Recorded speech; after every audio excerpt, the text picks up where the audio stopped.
everyone, hey and welcome back to yet another episode of Battle Rap Resume. Shout out to everyone in the live chat at the moment as well. Leave your questions for anything we talk about or whatever. We'll get to them throughout the show. As ever, at Battle Rap Resume, get in touch with me. BattleRapResume@gmail.com. Support the show on Patreon if you want to. I really appreciate those that do. All the episode recaps, all the top 10s, all the whatevers, they go on there first. So if you want to give back, you can get access also to a podcast feed. You can download everything onto your phone as well.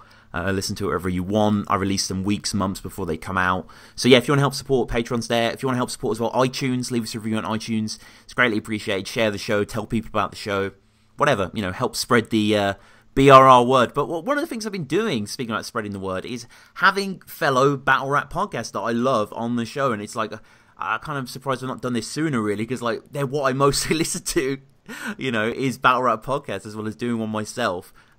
Completely obsessed with this stuff. And one of the ones that I love, is with my man France. Let's talk battle rap. It's good to have you on the show, man.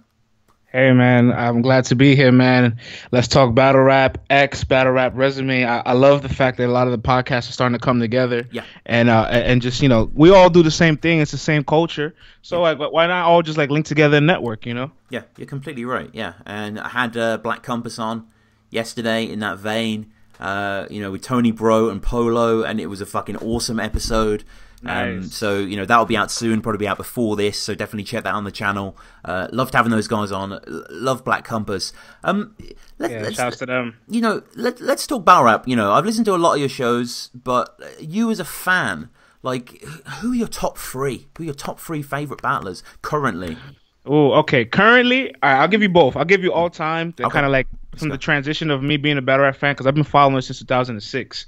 And currently, right now, I say my top three would be O-Red, T-Top, and John John. John John's just been climbing the ranks, and actually have him right now as Battler of the Year so far, and it's 2018. And my top three for like all time, to like from like the DVD days to the early YouTube days to now, I'm gonna have to go with T-Rex. Like that's one of the first guys I've ever watched. Hollow Da Don for his growth, and Sue Surf for his early days. What do you mean Hollow Da Don for his growth? So this is interesting about Hollow, right? Because let's go back a little bit, like 9 years ago, 2009, when he first battled Arsenal. Have you seen that battle back in Fight Club? That's the last Fight Club battle that appeared on TV on Monday Night Fight Club. Oh. And Hollow lost the battle. And after that, he took a little break. He had a freestyle battle after that with Amzilla from Queens for money on the line, $2,000 on the line, freestyle battle. He won. And that kind of like re-sparked his career. He went battle Immaculate, and he beat Immaculate 3-0. He went to St. Louis and battled A-Verb. He lost to Verb, but he got so much respect out there because this is the first time we see New York leaving New York to go travel. This is before URL existed still. And Grind Time was around, but still the early days of Grind Time. So his growth is crazy, and he was always somebody that liked to rap a small amount of style, like 90 seconds, 2 minutes. Never really rapped for a long time. So over the years, him getting used to rapping, 3 minutes, 4 minutes, 5 minutes, you can see the growth. And he's a strategic guy. Like I had Norbs on my show recently, and Norbs told me back in the day, Hollow didn't want to do smack because he didn't want to rap for 3 minutes. It's crazy, right? Yeah. I mean, now he's just. I mean, the first against Clips, I think a lot of people point to. Oh yeah, it's a masterpiece, isn't it? It's one of the best examples of battle I've ever seen. Yeah, that's a masterpiece. Like that I can't think of any other rounds that are that great at breaking somebody down. That's definitely one of the top rounds of like just taking your opponent, letting the crowd know this is what they do, and it's not that effective, and it worked. Yeah, it worked perfectly. Verse Tracker in the comments, shout out Ryan saying, Hollow, rightly, he did the WRCs as well for the Houston division. Yes, he actually lost in the finals in 2006. He lost to these two guys. His name was Franchise. Oh, and Zeely. And Zeely. Zeely 32. Yeah, they battled Ark and good battlers, actually. Yeah, no, they are good battlers, but I like Franchise especially. Yeah. The WRCs was an interesting time, man. Like I find it this is so early in battle rap still. So like all these little tournaments, they go to like local cities. They're in like garages. They're in like rooftops. They're in like backyards, parks. They're like empty venues. And I remember, I think one of my other favorite 2-on-2s from the WRCs was Jay's Juice Oh, Frankie yeah. Raps and Disaster and who was Disaster's partner, man? I can't remember. Oh, Oracle? I'm trying to remember his name, yeah. I cannot remember right now, but Mhm. yes, that was another one that I liked a lot too. So Yeah, yeah. And UK battle rap for you? Is that a big fixture? Are you a big proponent yeah, of that? Or? yeah, man. I started following the scene. You know, we could go really way back, right? And I actually have a question for you. You Mm, might know what happened to this guy. let's go. Where's Too Much and Professor Green at nowadays? I mean, Professor Green is a huge star now. Absolutely giant. I think almost Drake level in the UK, if that makes sense. Like, really is a giant A-lister here. But no, in the sense of Too Much, I don't really know. I think one of them went one way and the other the other. Wow, yeah, Too Much was really big on Fight Club at the time. He battled X Factor. He beat X Factor out here. That was crazy. And I think X Factor actually choked in that battle. And like a lot of the guys, they're like Mook's in the background, just like laughing and yeah. So that was like the early scene. Where I was like, oh snap, this people across the globe doing this as well. And you could fast forward to some of like a lot of the Don't Flop main events, April Fools, uh, the event with Shotty and Tony D, Raptor, Oh my God, Briggsy. Briggsy Bamerland, Manchester, Yeah. London, yeah. Yeah, man. There's so many great events, and Yeah. I think that Don't Flop took a lot of its opportunities to also come out here, and they had Eric versus John. They had like DNA and K-Shine go battle over there a couple of times. They had a Philly edition. They had Bill Collector and Enes, and they started really like just ramping things up. O'Shea is one of my guys. Big J. Yeah. Soul. Oh my God. I love Dialect, man. Dialect Yeah. and Enes. I love that battle.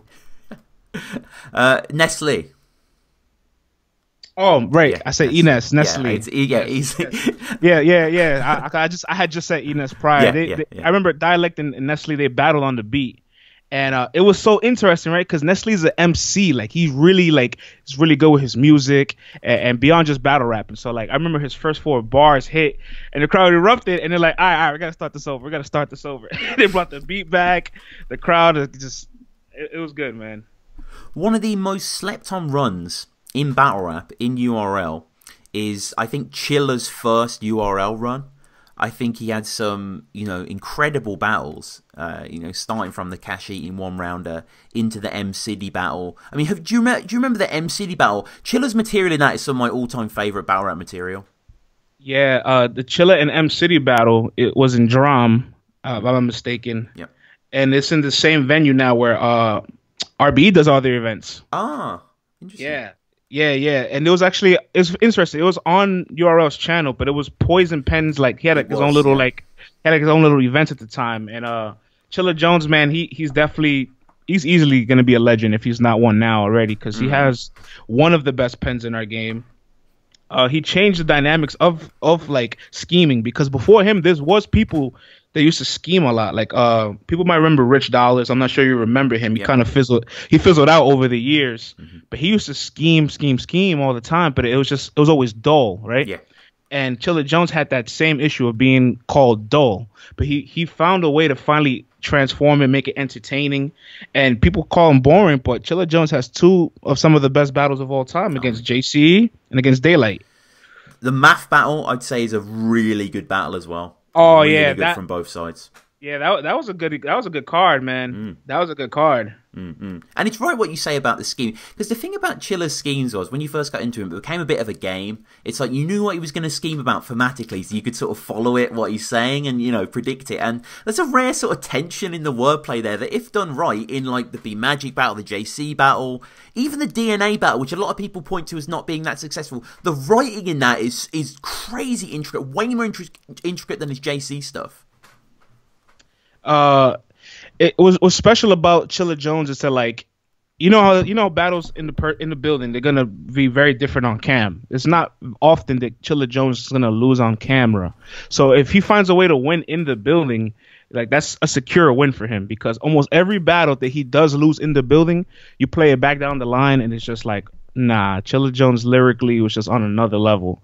And so I think at one point in time people realized, like, I'm not gonna outright this guy. All I could do is just perform, be aggressive, and diminish his effects in the moment, because down the line somebody's gonna chop up the lyrics. They're gonna be on Genius.com, somebody's gonna read it and they're gonna say, "Nah, I like this. I like this rhymes better." And his work ethic as well really is tireless. It's quite incredible how many battles he's had in like the past 2 years alone. Frequently on all the biggest cards. Like the amount of work he puts in is crazy. It's been 4 months. I think he's already battled 5 times this year already. He battled Nestle, Stewie Newton. I think he went out to Premier. Yeah, he battled CG. Right? Yeah, he battled CG. He battled Chrome, and I think he also went. I think he traveled somewhere else to another country recently. But yeah, he's been booked. Yeah. No, he came to Chalktown actually. He was at Chalktown Volume 3. I actually spoke to him after the event. Right, A-Ward's on that card. Right? A-Ward was on that card. J battled Arc. Yeah, Mysteries, who Chilla battled. It was decent. I remember me and my friend were like the biggest Chilla fans in the world at a certain point in time, and his Don't Flop debut, which was on 6th birthday against C Major. Like as soon as it got announced, we were like, we have to go. We were just like, you know what I mean? The opportunity to see this guy, and that was a good battle. I think C maybe beat him. I don't know if you remember that clash. No, I'm not familiar with it. I don't remember it, but yeah, man.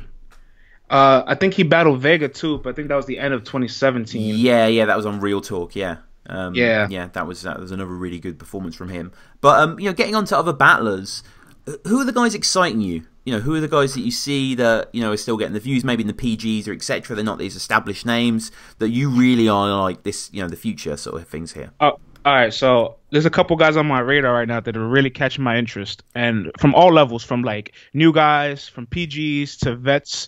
Right now, one veteran that really has my eye is Math, because he has 3 battles next month, back to back.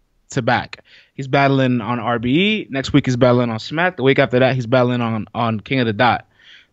So it's weird when people see somebody having 2 battles back to back, they worry because they feel one performance might be sacrificed more for the other.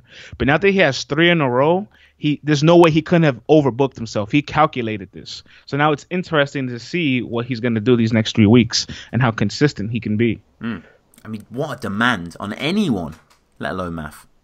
I mean, I'm not so blown away by the work ethic because I've seen other people that just do crazy stuff. I think Rosenberg Raw had 4 battles in 5 weeks. That's crazy. God. Yeah, that is crazy. And you battle yourself, so can you tell me a little bit like how much of that preparation is, how stressful it is to know you have another match coming up?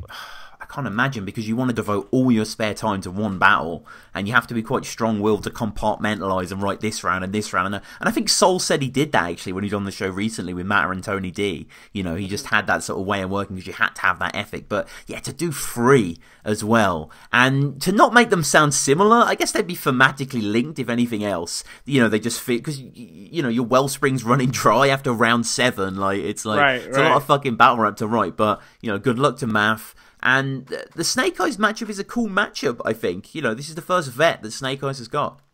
This is Snake Eyes' biggest plate so far. Yeah, you're right. And, when these guys get these opportunities and we still haven't seen their maximum potential, they're not in their prime, you're intrigued by the window of mystery and the high ceiling of potential they're going to bring to each match. Where Math, you kind of know what he's going to do and you know what to expect. But to point out real quick, I seen you had an interview with ARP. I had one as well. And I had Lawrence come out there. Yeah, shouts to ARP. I had Lawrence come up to the studio recently, and as you may be aware, the RBE card is judged, so it's going to be interesting to see Math in a judged battle. It's just refreshing to see that, isn't it? Some decisions. And Black Compass are involved there, I think. Yeah, Black Compass championed into the judges. It's awesome, man, because now that league is going to start making probably records. Like we have all these battles as debatable and performance this, performance that, but like there's no real win or loss. And I know out in I think in Don't Flop they had the chain for a while too. The last person that had the chain was Shocks. He beat Soul for it, right?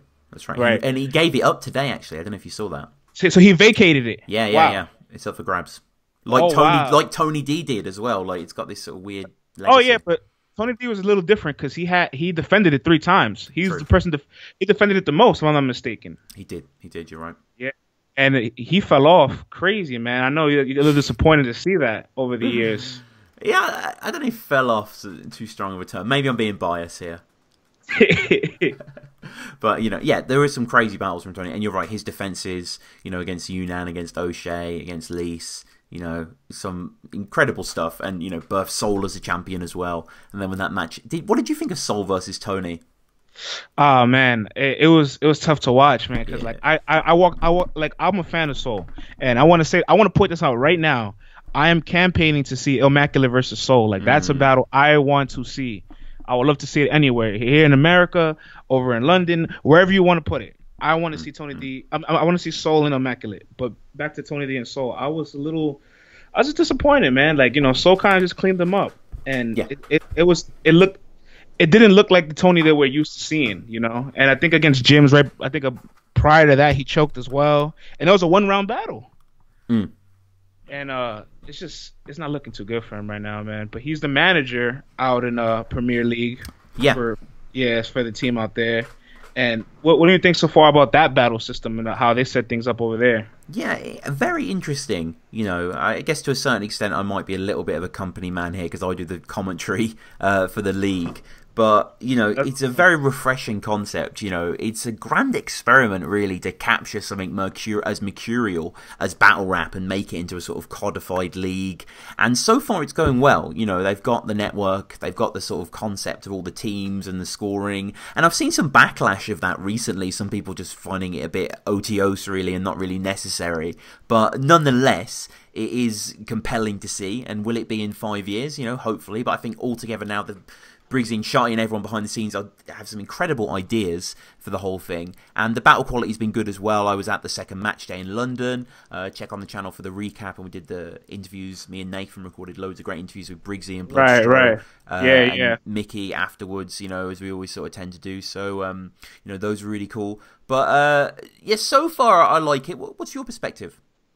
I've been following it really briefly. I definitely want to tune into a little bit more. I know Shark City right now is in the lead of everything. Let's go, yeah. And on paper, I wouldn't have expected that. I would have expected Glory, Tony's team, to kind of be in the lead because they have Gemini, they have Rivers, and Gemini is really good. He's really good. Oh my god, yeah. And so, who's fully on Shark City? You have Chris, you have Soul.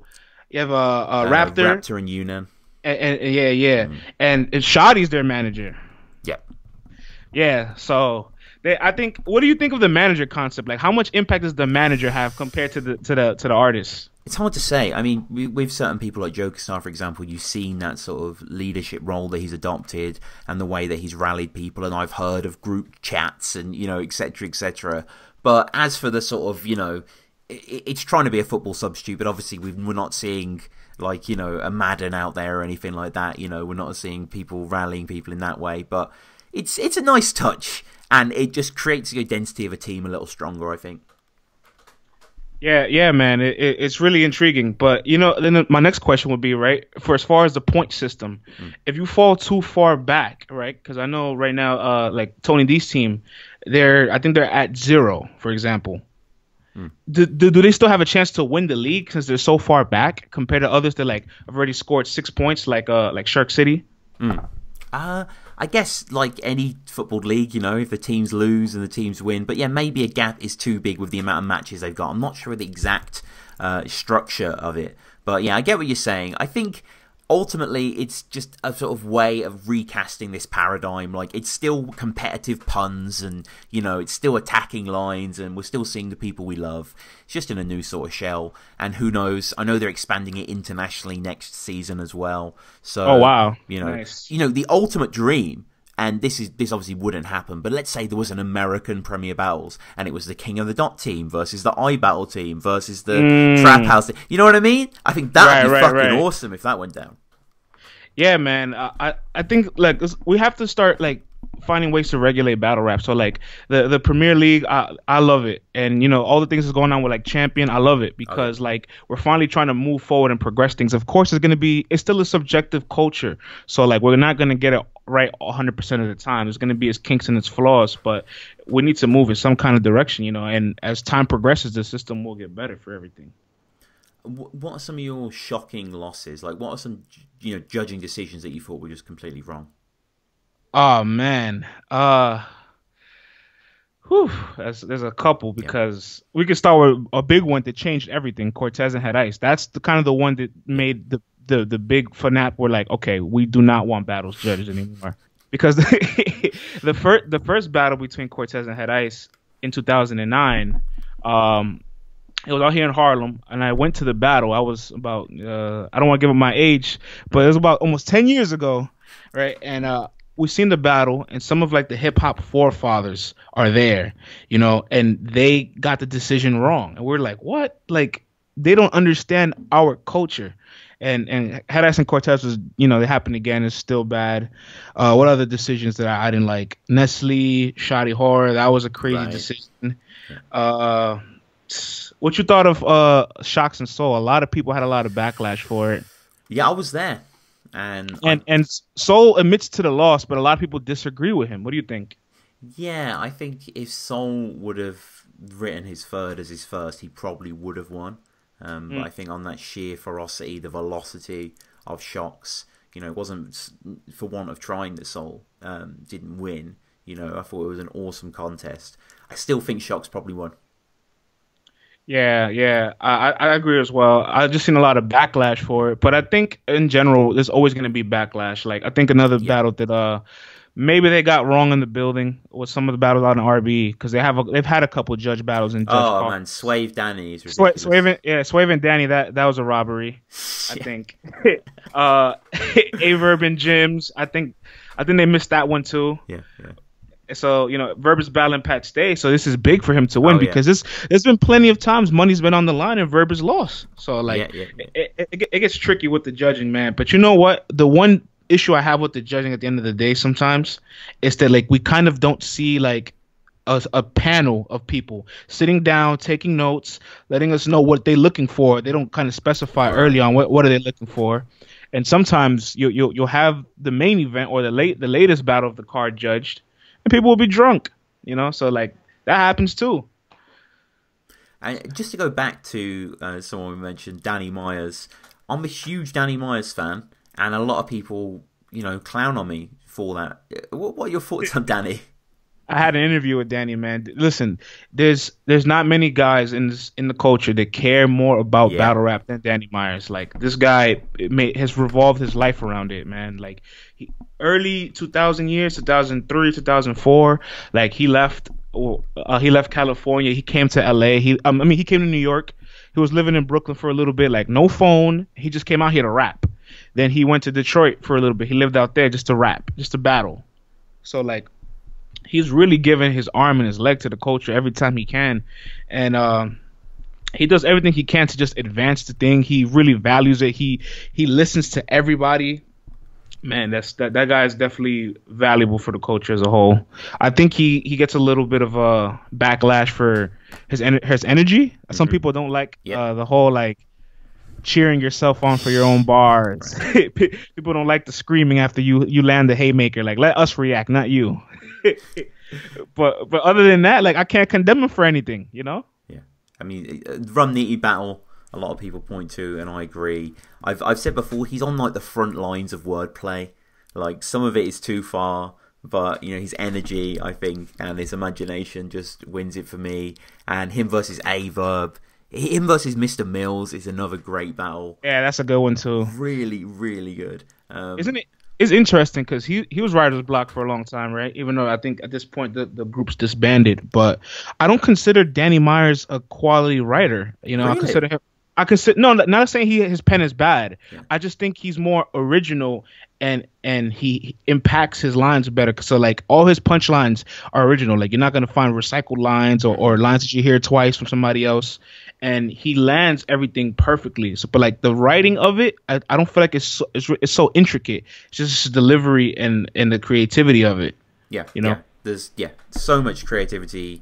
We get like I think it's like you'll see sparks fly from this steel mill. Like just really nice, delicate stuff that is crazy. Him versus JC is another really good battle. Yeah, it's a good battle too. Yep. They always say like block on block. All the block on block battles are really good. JC Big Cannon, Oof, that's a great battle Crazy. too. Crazy, crazy. Like, Who's some of your favorite? I guess there's a class, there's a category in battle rap, right? Like the writers, the pen battlers. yeah. Who's your favorite pen in battle rap? Okay, I won't say my favorite is tough to say. I'll say someone that I do really like, and I think it's a bit slept on. Remy D. Yeah, Remedy's pen is definitely was one of the best in St. Louis in his early years for sure. Him versus QP on King of the Dot. Oh, that's a good battle. Him versus Dubbo, T Dubbo. I don't know if you've seen that. Yeah, yeah. With the third round, where really just Yeah, he's Remedy definitely slept on. yeah. Just a real, like, it's kind of cliche to say, but kind of like a street poet. Like he just had a sort of, it was it's really well written and dense and intricate and QP-esque to a certain extent. But yeah, Remy D's there. Who are some ones that I really like? Obviously, Soul is up there. Yeah, yep. I quite like Ty Law's punching style. Yeah, man. Ty Law is a phenomenal puncher. It's just, I guess his delivery is just really it's the hit or miss for some people, Yeah. right? Because like you're not gonna out punch a Ty Law. You're not gonna have more bars than him, but are you gonna flow better than him? Like he battled B Magic, and that was a great battle, battle. But that battle is simply, do you prefer punchlines or do you prefer flow? And that's gonna be majority of Ty Law's battles because of his delivery. You know. You can't imagine Ty Law on a Gnome stage, can you?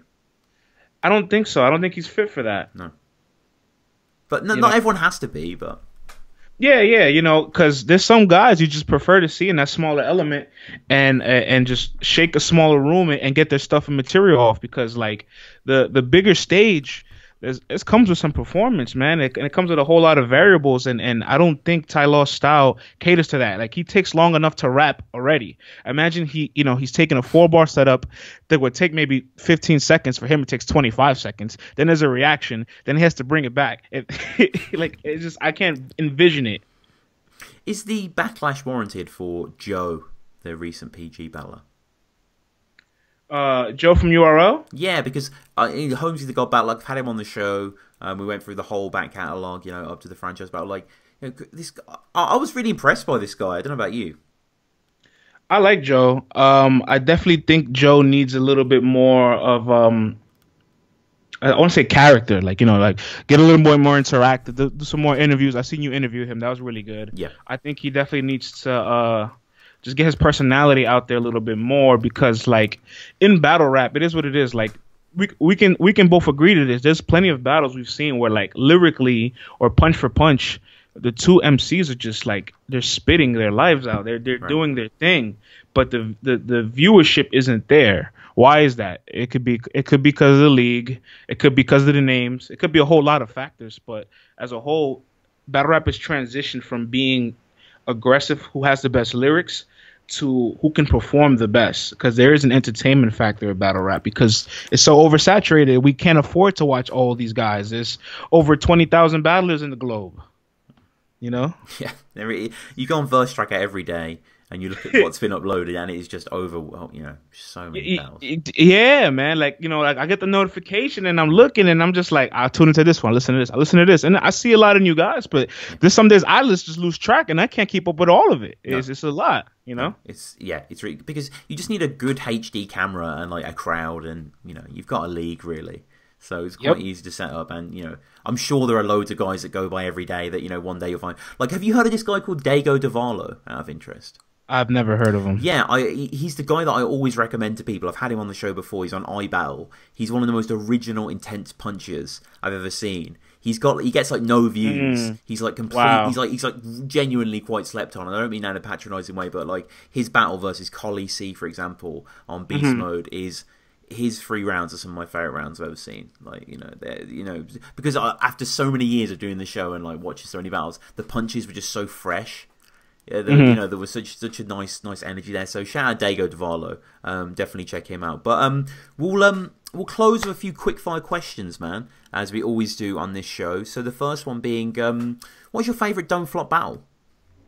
My favorite Don't Flop battle. Man, there's a few that I really, really, really love. I love Shotty and Arsenal, and some people were arguing with me recently that was Arsenal's last good performance. Wow. I don't I don't know if I agree with that. That's a really bold statement, right? That is. That's a very bold statement. QP was good. I liked his QP performance was good too. I really liked Shotty and Math, even though Math kind of just gave up that second round. I didn't like that. But I did like the battle for what it was. The first round was really good. The third round was pretty good. Shotty and Tony D, dope match. I was always interested in learning kind of how did Don't Flop book Arsenal and DNA. Like those were two really big names at the time, and so like that's easily an American headliner. Yeah, and they did it on Don't Flop. That was so interesting to me. So cool, and it lived up to the hype, I think. It did, definitely did. Great battle, definitely a good battle from both of them. I love Dialect and Nestle because I was like, I don't think that was one of the first battles on a beat, but I really liked it just because like Nestle is somebody who slept on a lot, and I follow Nestle, and he travels a lot. He's battled in Africa, he's battled in Manchester, he's battled in London, battled in Australia. So like he's somebody that is really in tune with the international scene. Like he goes out there and has a fan base. That's really dope. Yeah. What about King of the Dot? On King of the Dot, man, there's so many. Oh, where do I start? What's one of my favorite battles on King of the Dot, man? I love Daylight and Chilla, DNA and Disaster, Clips and Daylight. A little more low profile. As a battle I like a lot. Eddie I and Saint. It was really I love that battle. Really, really good battle. I love Pass and Nestle is a dope battle. Erg and DNA. I don't know that battle. I love that battle because it came up so last minute, and this was back in 2012, and that was I think the first pay-per-view event. Yeah. King of the Dot did, and DNA was supposed to battle somebody else. I can't remember who it was, but he stepped up. So did Erg, and I think they had 2 weeks of prep, and they battled, and they had a good battle. Oh my god, one of the best King of the Dot battles ever. They had a great battle. Yep. I should say, just for our UK listeners, I think it's by the way. It's not Erg, but, easily done. Yeah. But yeah, he mentions it in the battle, doesn't he? You mentioned the live stream. He says, like, your bitch will go down longer than a Ustream connection. Which is, crazy battle. The blacker than you, and 30-somethings in your bars, like an episode of G. Unbelievable rhyme from both of them. Energy's awesome as well. So, what about URL? Your favorite URL battle? I'll tell you one that I went to live, and then like it blew me away. It's a handful because I've been to a lot of events, but one performance, my favorite all-time performance I've ever seen live probably was NWX versus Gun Titles, the first one. Listen, if you've seen the battle, or if you haven't, you'll see it on YouTube, and the building was just going crazy. Like, and I was there front and center. I could not believe what I was watching. Like, I was literally watching Tay Rock and Surf just dismantle DNA and K-Shine in the first round. Like, literally dismantle, break them apart. Sue Surf and Conceited. I was also there for that, and it was in a small room, so I think that really benefited the battle. What other URL battles do I like a lot, man? Some of my favorites that I've also been to.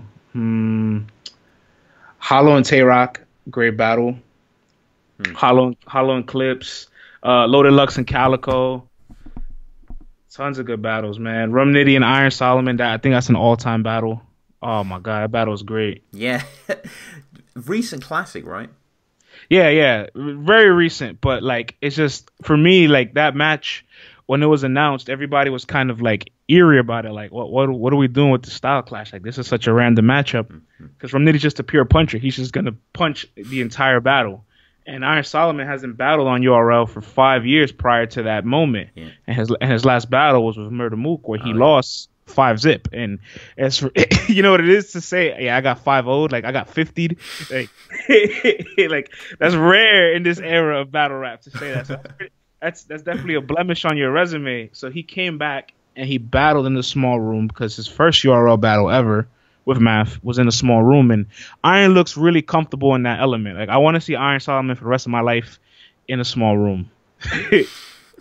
Amen. Well, this has been great, man. I guess finally, how do people get at you? How do they find the show, listen to the show, etc.?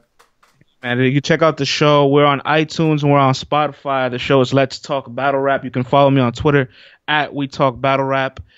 Yeah, man. Tune into the show. Shout out to Battle Rap Resume for having me on, man. Thank you, man. Thank you. We're going to do something in the future. I think we said we might cover a UFF.